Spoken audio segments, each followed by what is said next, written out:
अस्सलाम वालेकुम। आज मार्केट 1050 पॉइंट तकरीबन क्लोज़ हुई है और अगर वॉल्यूम की बात की जाए तो आज वॉल्यूम बहुत अच्छे वॉल्यूम हुए हैं। 250 मिलियन का काम हुआ है और 5 दिन का जो एवरेज वॉल्यूम चल रहा है वो 213 मिलियन का चल रहा है। इसी तरह अगर वैल्यू की बात की जाए तो 18 बिलियन का आज काम हुआ है और 5 दिन की जो वैल्यू है स्टॉक मार्केट में, जो वैल्यू में जो काम हो रहा है वो 17 बिलियन का 5 दिन का एवरेज है। तो आज और कल तो सब कुछ ओके की रिपोर्ट है। इसके अलावा अगर हम टॉप 5 कंट्रीब्यूटर्स को देख लें जिन्होंने पॉजिटिव कंट्रीब्यूट किया है, UBL, Lucky Cement, National Bank, bank Al Habib और मिज़ान बैंक। और जिन्होंने नेगेटिव कंट्रीब्यूट किया उसमें मारी है, एंग्रो एच है, फौजी फर्टिलाइज़र, MEHT और सुइनार्थ। तो ये थी थोड़ी सी समरी और इसके बाद हम चलते हैं KSE 100 इंडेक्स को देखते हैं 15 मिनट के चार्ट पे। 15 मिनट के चार्ट पे आप देख सकते हैं कि 3 बजे तक मार्केट कंटिन्यूस ऊपर चलती रही और उसके बाद एक समझ लें कि एक प्रॉफिट टेकिंग कह सकते हैं, 2 दिन की छुट्टी आगे आ रही थी तो थोड़ी सी मार्केट नीचे की तरफ क्लोज हुई है। तो ओवरऑल मार्केट में सारा कुछ ठीक ही चल रहा था 2 दिन में। और इसके बाद जो हमें चीज़ डिस्कस करने वाली है वो है कैटेगरी A और A+। अच्छा जी, अब हम चलते हैं कैटेगरी A और A+ की तरफ। अच्छा जी, कैटेगरी A+ में कल 4 स्टॉक्स थे, आज 10 हैं। कैटेगरी A में कल 10 थे, आज 9 हैं। और ये मैंने नीचे आपके लिए बता दिया ताकि आपके पास एक समरी आ जाए। ये बहुत ज़रूरी समरी है। एक चीज़ मैंने आज इसमें से निकाली है वो ज़रा आप देखिएगा। आज कैटेगरी A+ में आज 10 स्टॉक्स हैं, कल 4 थे। कैटेगरी A में आज 9 हैं, कल 10 थे। कैटेगरी B में आज 11 हैं, कल 16 थे। कुछ मूव कर गए हैं वो A और A+ में। और कैटेगरी C में कल 24 थे, आज 23 हैं। और कैटेगरी D देखें, यहाँ पर एक बड़ी ज़बरदस्त आप चीज़ देख सकते हैं कि कैटेगरी D में कोई चेंज नहीं आया। 44 स्टॉक्स थे, 44 स्टॉक्स हैं आज, कल 45 थे।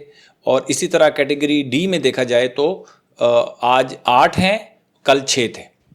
तो कैटेगरी D और D- आप समझ लें कि 1100 पॉइंट मार्केट प्लस हो और ये इम्प्रूव ना हो तो ये अच्छी खासी इसमें प्रॉब्लम है इसके अंदर, ठीक है। कैटेगरी D के अंदर कैटेगरी A+ में AKBL है और AKBL ऑलरेडी हमारा TKT में इसकी बाइंग चल रही है पुरानी, बहुत अच्छा स्टॉक चल रहा है। दोबारा बाइंग इसके अंदर ट्रिगर हो रही है अगर आप पैरामीडिंग की तरफ जाते हैं या प्राइस एक्शन की तरफ जाते हैं, ठीक है। TKT में तो बहुत अरसे से ये इन चल रहा है। एटलस होंडा आज ये अच्छा इसने परफॉर्म किया है। बैंक अल हबीब में आज बाइंग ट्रिगर नहीं हुई, कल अलर्ट कैंडल बनी थी, आज बाइंग ट्रिगर नहीं हुई। GCIL की आज अलर्ट कैंडल बनी है, इंडू की आज अलर्ट कैंडल बनी है, लकी की अलर्ट कैंडल आज बनी है, MFF की अलर्ट कैंडल बनी है और नेशनल बैंक की अलर्ट कैंडल बनी है। SEPL की कल बनी थी और UBL ने बड़ा अच्छा परफॉर्म किया। UBL की परसों कल आप समझ लें कि इसकी UBL की भी बनी थी अलर्ट कैंडल, लेकिन मैंने जिक्र इसलिए नहीं किया था कि ऑलरेडी हमारी इसके अंदर बाइंग चल रही है, ठीक है। वो आप मेरे जर्नल वाले सेक्शन में देख सकते हैं। कैटेगरी A में अलाइड बैंक है, ARPL है, सिनर्जी है, CPHL है, DGKC है, HBL, कोहिनूर सीमेंट, JVDC और सिस्टम। तो ये सिलसिला चल रहा है जी इस वक्त। और हमारे पास अभी जो हाईलाइट किए मैंने ब्लू, इनमें मेरी पोजीशन ऑन है, चल रही है।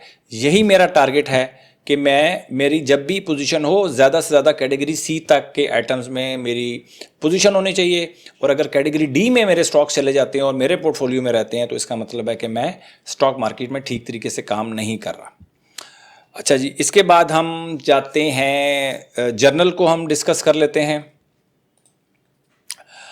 अच्छा जी, जर्नल ट्रेड DCR को देखें तो 2% माइनस में चल रहा है, अपनी जगह पे खड़ा हुआ है, हिल नहीं रहा और तकरीबन 5-10 दिन से यही प्राइस चल रही है।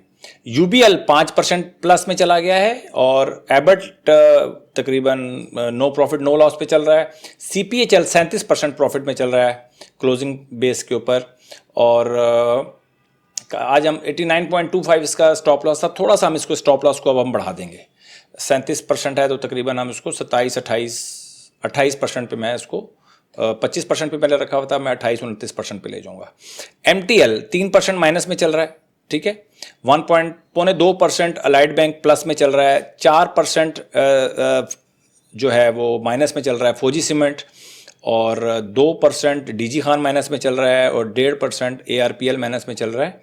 GL गाल 2% माइनस में चल रहा है, और ATLH एटलस होंडा जो आज लिया है वो 2% प्रॉफिट में चल रहा है, और SEPL सिक्योरिटी पेपर 8% प्रॉफिट में चल रहा है जो आज लिया है मैंने। और वेव्स ऐप का स्टॉप लॉस आज हिट हो गया, आज ही बाय हुआ और आज इसका हिट हो गया। छोटा जो 10 रुपये के राउंड जो स्टॉक है, 20 रुपये से नीचे नीचे, उन स्टॉक्स में काफ़ी मैं स्ट्रगल कर रहा हूँ। ये मैं देख रहा हूँ कि मेरी जो स्ट्रेटजी है उसमें थोड़ी सी स्ट्रगल कर रही है, 6% के हिसाब से वो थोड़ा सा प्रॉब्लम कर रही है। मैं वैसे छोटे स्टॉक्स में कतन फेवर में नहीं हूँ कि आप लोग ट्रेड करें, लेकिन ज़्यादा कंपनीज मैंने रखी हुई अपनी वॉच लिस्ट में, तो वो ट्रेड करना पड़ता है, मजबूरी है। खैर अब मसला नहीं है। अच्छा जी, ये है। और कल के लिए तो हमारे पास वो एस्क्री बैंक और GCIL, वो मैं कुछ चार्ट्स डिस्कस करूंगा, उसके अंदर हम चीज़ें डिस्कस कर लेंगे। ये थी जी मेरी जर्नल। अच्छा, जर्नल का मैं कुछ प्रॉफिट लॉस भी आपको बता देता हूँ। तो ये हमारा प्रॉफिट और लॉस 330 प्रॉफिट, और जो पुराना हमारा चल रहा है उसको हम देख लेते हैं, 582, 252। अगर आप 10,000 एक स्टॉक को दे रहे हैं तो 2520 रुपये, यानी कि अगर आप इसको राउंड कर लें कमीशन वगैरह सब कुछ डाल के, तो 3,000 रुपये आपका लॉस बनता है अभी तक, 14 तारीख से लेके अभी तक, ठीक है। अगर आप एक स्टॉक को 10,000 रुपये की इन्वेस्टमेंट अगर आप कर रहे हैं तो आप देख सकते हैं कि 3,000 रुपये का तकरीबन आपको अभी तक लॉस चल रहा है। अच्छा जी, अब हमने जो चीज़ें मैंने डिस्कस करनी है, सबसे पहले जो डिस्कशन है वो ये है कि अगर आपके दिल में ये आ रहा है कि 2 दिन पहले मार्केट माइनस में थी, 2-3 दिन, और अब 2 दिन से मार्केट प्लस चल रही है, अगर आप ये सोच रहे हैं कि यार मुझे परसों बाय कर लेना चाहिए था, यार बहुत मुझसे गलती हो गई और मुझे बाय कर लेना चाहिए था, देखा कैसा दो दिन मार्केट बेहतर रही है, तो ये अगर आप ये सोच रहे हैं तो मैं समझता हूं कि यही खराबी की जड़ है। कोई बंदा नहीं जानता था परसों शाम को कि मार्केट अगले 2 दिन 3,3500 पॉइंट डाल जाएगी प्लस में। अगर ये किसी को पता हो मेरे भाई, तो फिर तो आपको कुछ और करने की ज़रूरत ही नहीं है। कारोबार सारे लोग जो हैं वो स्टॉक मार्केट में आ जाएं और बिल गेट से भी ज़्यादा उनके पास पैसा आ जाए, ठीक है। आजकल एलॉन मस्क कर लें आप। तो किसी को नहीं पता होता, आपकी स्ट्रेटजी जो है वो आपको बाय और सेल करवाती है बेसिकली, कि कहाँ पे आपने बाय करना है, कहाँ पे आपने सेल करना है। तो हमारी जो स्ट्रेटजी है वो मोमेंटम के साथ है, कि मोमेंटम वाले स्टॉक्स हम लेते हैं, और मज़ीद अगर उनका मोमेंटम अच्छा होता है तो हम प्रॉफिट में जाते हैं। इस तरह नीचे वाले स्टॉक्स को बाय करना, जो लोग समझ लें कि बॉटम ढूंढ रहे होते हैं ज़िंदगी में, तो वो बॉटम में ही रहते हैं। स्टॉक मार्केट में अगर मैंने देखा है कि वो बॉटम में ही रहते हैं, जो लोग बॉटम ढूंढने की कोशिश करते हैं, ठीक है। जो लोग बॉटम, अगर नेक्स्ट भी 2-3 दिन अगर मार्केट माइनस जाएगी, आप वही हिस्ट्री को रिपीट करने की कोशिश करेंगे कि यार पिछली दफ़ा भी मार्केट वापस आ जाएगी, मैं इस दफ़ा बाय कर लेता हूँ, तो हो सकता है कि वो उस दफ़ा वापस ना आए। तो ये एक साइकोलॉजी के साथ खेल रहे होते हैं इन्वेस्टर्स की। जो भी मार्केट है, मैं किसी का नाम नहीं लेता, मैं मार्केट का नाम लेता हूँ। तो मार्केट जो है वो आपकी साइकोलॉजी के साथ खेल रही होती है, ठीक है। तो ये आपने काम नहीं करना भाई। और इसके अलावा जो चीज़ डिस्कस करने वाली है वो ये है कि मार्केट बढ़ चुकी है, ठीक है, और मेरी जो पोजीशन है वो अब मैं फेवरेबल पोजीशन में आ गया हूँ। पिछले कोई तकरीबन 10-15 दिन बहुत ज़्यादा जब मार्केट नीचे जा रही थी, तो बजाय इसके कि लोग उस चीज़ को सीखने की कोशिश करते कि यार मार्केट नीचे जा रही है तो कैसे हम हैंडल करेंगे मार्केट को, वो हम सीखें, लेकिन लोग जो है ना वो कहते हैं यार टिकट ही ठीक नहीं है, ये तेज़ी की स्ट्रेटजी है, कुछ और सिखाएं, ये स्ट्रेटजी ठीक नहीं है, ये नहीं है, वो नहीं है। तो भाई जब भी मार्केट, मैंने आपको कल भी बता दिया था कि स्टॉक मार्केट का निचोड़ ये है, स्टॉक मार्केट में अगर आपने काम करना है तो हमने क्या चीज़ सीखनी है, वो ये चीज़ सीखनी है कि जब मार्केट नीचे जा रही हो तो हम कैसे अपने लॉस को मिनिमाइज़ कर सकते हैं, और जब मार्केट ऊपर जा रही हो तो हम अपने प्रॉफिट को कैसे मैक्सिमाइज कर सकते हैं। ये है सारा। आप समझ लें कि कल भी मैंने ये बात की थी, मैं आने वाले दिनों में ये बात करता रहूँगा, क्योंकि बहुत सारे लोग नए जुड़ते हैं इस चैनल के साथ, नए लोग आते हैं, नए सब्सक्राइबर्स आते हैं, तो मैंने सबके लिए बात करनी होती है। तो सबसे ज़्यादा जो चीज़ ज़रूरी है ना, वो यही है कि जब मार्केट नीचे जा रही हो तो फिर हमने हैंडल कैसे करना है स्टॉक मार्केट को। बहुत सारे लोग नए हैं, उनको नहीं पता स्टॉक मार्केट के बारे में कि जब नीचे जाती है तो क्या करती है वो।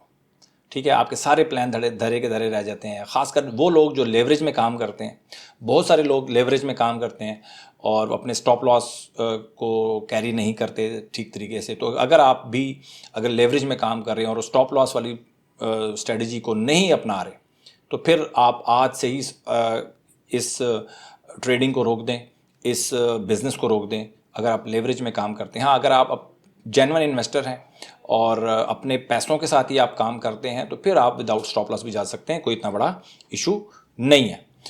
तो अगली एक और वीडियो आएगी, ठीक है, कल वो आप वीडियो देख सकते हैं जिसमें मैं कुछ ग्राफ डिस्कस करूंगा, उससे आपको सीखने का बहुत मौका मिलेगा। बहुत सारे आइटम्स, 8-10 स्टॉक्स को हम डिस्कस करेंगे। आपने अपना बहुत ख्याल रखना है। और मुझे लगता ये था कि 2-4 दिन और मार्केट माइनस होती तो आपको सीखने को बहुत मिल जाता, लेकिन लोगों का नुकसान हो जाता। शुक्र अल्हम्दुलिल्लाह मार्केट ऊपर आ गई, लेकिन अब दोबारा मार्केट इस जगह पे आ गई है कि देखें आज भी हमारे पास 2 स्टॉक्स जो हैं वो ऐड हुए हैं, ठीक है, और इसके अलावा 2-4 स्टॉक्स और भी ऐड हो जाएंगे मंडे को। अगर वहाँ से मार्केट नीचे आती है तो हम उसको अपना ट्रैप समझेंगे, और ट्रैप का मतलब यही होता है कि मार्केट नीचे आएगी तो हम अपना स्टॉप लॉस देंगे और निकल जाएंगे। तो ये जो स्टेज होती है स्टॉक मार्केट की, ये बहुत क्रूशियल स्टेज होती है। यहाँ पर अगर आप काम ना करें तब मसला, और काम करें तब मसला। तो हमें काम करना वाला जो ऑप्शन है उसी को अडॉप्ट करना होता है, क्योंकि हमने चीज़ों को कैरी करना होता है, मूव ऑन करना होता है। अगर मार्केट यहाँ से प्लस जाएगी तो फिर हमें इसके साथ जाना होगा। अगर हम यहाँ पर मार्केट को और मैच्योरिटी का इंतज़ार करेंगे तो हो सकता है कि हम ऊपर जाके ज़्यादा स्टॉप लॉस हमें देना पड़ जाए। तो ये हमारी मजबूरी होती है कि हमें यहाँ पर चीज़ों को बाय करना ही करना है ताकि हम मार्केट के साथ ट्रैवल कर सकें। अपना बहुत ख्याल रखें। Thank you very much.